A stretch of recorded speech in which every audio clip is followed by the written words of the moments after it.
हिंदू धर्म विश्व का सबसे प्राचीन धर्म है। हिंदू धर्म के 90,000 वर्ष पुराना लिखित इतिहास है। वहीं 20,000 वर्ष पूर्व नए सिरे से वैदिक धर्म की स्थापना हुई और नए सिरे से सभ्यता का विकास प्रारंभ हुआ। ब्रह्मा जी और उनके पुत्रों ने धरती पर सर्वप्रथम विज्ञान, धर्म, संस्कृति और सभ्यता का विस्तार किया।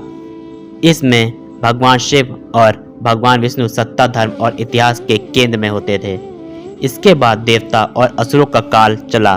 फिर धरती के जल में डूब जाने के बाद ययाति और व्यवस्थ मनु के काल और कुल की शुरुआत हुई। दुनिया भर की प्राचीन सभ्यताओं से हिंदू धर्म का कनेक्शन था। संपूर्ण धरती पर हिंदू वैदिक धर्म ने ही लोगों को सभ्य बनाने के लिए अलग अलग क्षेत्रों में धार्मिक विचारधारा नए नए रूप में स्थापना की थी। आज दुनिया भर की धार्मिक संस्कृति और समाज में हिंदू धर्म की झलक देखी जा सकती है। भारतीय लोगों ने विश्व भर में विशालकाय मंदिर, भवन और नगरों का निर्माण कार्य किया था। हिंदू धर्म ने अपनी जड़ें पूरी दुनिया में फैला रखी थी, जिसके प्रमाण आज भी मिलते हैं। आज हम आपको विश्व की ऐसी ही जगहों के बारे में बता रहे हैं जिनके बारे में कहा जाता है कि यहाँ कभी हिंदू धर्म अपने चरम पर हुआ करता था। सिंधु सरस्वती घाटी की हड़प्पा एवं मोहनजोदड़ो सभ्यता 5000 ईसा पूर्व। हड़प्पा तथा मोहनजोदड़ो में असंख्य हिंदू देवी देवताओं की मूर्तियां प्राप्त हुई हैं। यहाँ हुई खुदाई से पता चला है कि हिंदू धर्म प्राचीन काल में कैसी स्थिति में था। यहाँ पुरोहित की मूर्ति, बैल, नंदी, मातृ देवी, शिवलिंग और पशुपति शिव की मूर्ति मिली है। बाली का प्राचीन मंदिर। बाली इंडोनेशिया का एक द्वीप प्रांत है। यह जावा के पूर्व में स्थित है। इंडोनेशिया कभी हिंदू राष्ट्र हुआ करता था, लेकिन इस्लामिक उत्थान के बाद यह राष्ट्र मुस्लिम राष्ट्र हो गया। इंडोनेशिया का बाली द्वीप आज भी हिंदू बहुल क्षेत्र है। यहाँ 90% हिंदू हैं। यहाँ खुदाई में एक विशाल हिंदू मंदिर मिला जो कभी हिंदू धर्म का केंद्र था। इंडोनेशिया भले ही मुस्लिम राष्ट्र हो गया हो, पर वहाँ के लोगों ने हिंदू धर्म के इतिहास को नहीं बदला। इंडोनेशिया की रामलीला विश्व प्रसिद्ध है। इंडोनेशिया के राष्ट्र चैनल पर प्रतिदिन रामायण का प्रसारण किया जाता है। इंडोनेशिया की नोटों पर भगवान गणेश की चित्र अंकित है।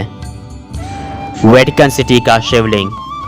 वैदिक काल में यह स्थान भी हिंदू धर्म का केंद्र हुआ करता था।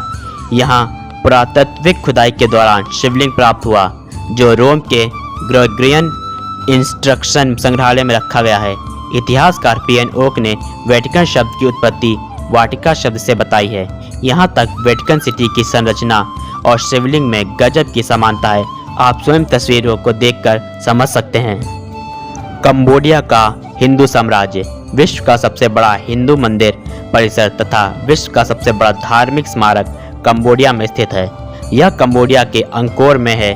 इसका पुराना नाम यशोधरपुर था। इसका निर्माण सम्राट सूर्यवर्मन द्वितीय ने 1112 ईस्वी से 1153 ईस्वी के शासनकाल में करवाया था। मंदिर की दीवारों पर रामायण और महाभारत के चित्र अंकित हैं। यहाँ हिंदू धर्म चरम पर था। अंकोर वाट मंदिर को कंबोडिया ने अपने राष्ट्र ध्वज में भी अंकित किया है। अफ्रीका में हिंदू। भगवान शिव कहाँ नहीं हैं? कहते हैं कण कण में भगवान शंकर हैं। साउथ अफ्रीका में शिव की मूर्ति का पाया जाना इस बात का सबूत है कि आज से 6000 वर्ष पूर्व अफ्रीकी लोग हिंदू धर्म का पालन करते थे। साउथ अफ्रीका के सुदारा नामक एक गुफा में पुरातत्वविदों को महादेव की 6000 वर्ष पुरानी शिवलिंग की मूर्ति मिली है। पुरातत्ववेत्ता हैरान है कि यह शिवलिंग अभी तक सुरक्षित कैसे रहा। चीन में हिंदू। चीन के इतिहासकारों के अनुसार चीन के समुद्र से लगे औद्योगिक शहर च्वांगजो में और उसके चारों ओर का क्षेत्र कभी हिंदुओं का तीर्थ स्थल था। वहाँ 1000 पूर्व के निर्मित हिंदू मंदिरों के खंडहर पाए गए हैं। इसका सबूत चीन के समुद्री संग्रहालय में रखी प्राचीन मूर्तियाँ हैं। रूस में हिंदू। प्राचीन काल में रूस के मध्य भाग को जम्बूद्वीप का इलाव्रत कहा जाता था। कुछ वर्ष पूर्व ही रूस में वेल्गा प्रांत के स्ताराया मायना गांव में भगवान विष्णु की मूर्ति मिली थी। यह गांव 1700 साल पहले विशाल शहर हुआ करता था।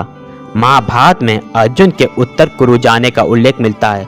महाभारत में उत्तर कुरु की भौगोलिक स्थिति का जो उल्लेख मिलता है वह रूस और उत्तरी ध्रुव से मिलता जुलता है। सम्राट ललितादित्य मुक्तापीड और उनके पोते जयदेव के उत्तर कुरु को जीतने का उल्लेख मिलता है। यह विष्णु की मूर्ति शायद वही मूर्ति है जिसे ललितादित्य ने स्त्री राज्य में बनवाया था। रूस के भाषा के 2000 शब्द संस्कृत मूल के हैं। वियतनाम में हिंदू साम्राज्य। वियतनाम का इतिहास 2700 वर्ष से भी अधिक प्राचीन है। वियतनाम का पुराना नाम चंपा था। चंपा के लोग चाम कहलाते थे और उनके राजा शैव थे।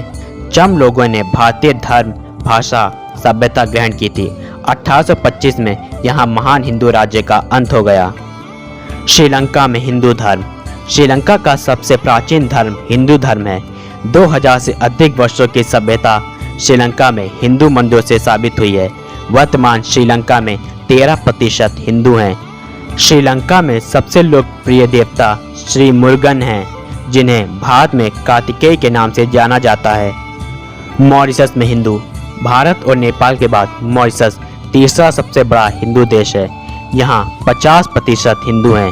यहाँ महाशिवरात्रि मुंबई में गणेश पूजा की तरह मनाई जाती है। मॉरिशस को छोटा भारत भी कहा जाता है। मिस्र में हिंदू मंदिर। मिस्र में पुरातत्वविदों द्वारा अब तक की सबसे बड़ी खोज की गई। यहाँ 4500 साल पुराना हिंदू सूर्य मंदिर मिला है। यह मंदिर वैदिक काल का है। मिस्र के पुरातत्वविदों के अनुसार यह मंदिर मिस्र के में खोए 6 हिंदू मंदिरों में से एक है, यानी कभी मिस्र में भी हिंदुओं का राज्य था। अरब में हिंदू मंदिर। हाल ही में सऊदी अरब में 8000 साल पुराना हिंदू मंदिर खोजा गया है। सऊदी अरब के पुरातत्व विभाग ने खुदाई के दौरान मंदिर के अवशेषों को खोजा है। मंदिर में कई धार्मिक शिलालेख भी मिले हैं। इससे यह सिद्ध होता है कि सऊदी अरब में भी कभी हिंदू थे। अरब देशों पर शासन करने वाले अंतिम हिंदू राजा सम्राट विक्रमादित्य थे। यह तो मात्र कुछ ही देश थे। ऐसे अनगिनत प्रमाण पूरे विश्व में बिखरे हुए हैं जो यह साबित करते हैं कि हिंदू धर्म विश्व का सबसे पहला और प्राचीन धर्म था। हिंदू सनातन धर्म से ही सभ्यता की शुरुआत हुई।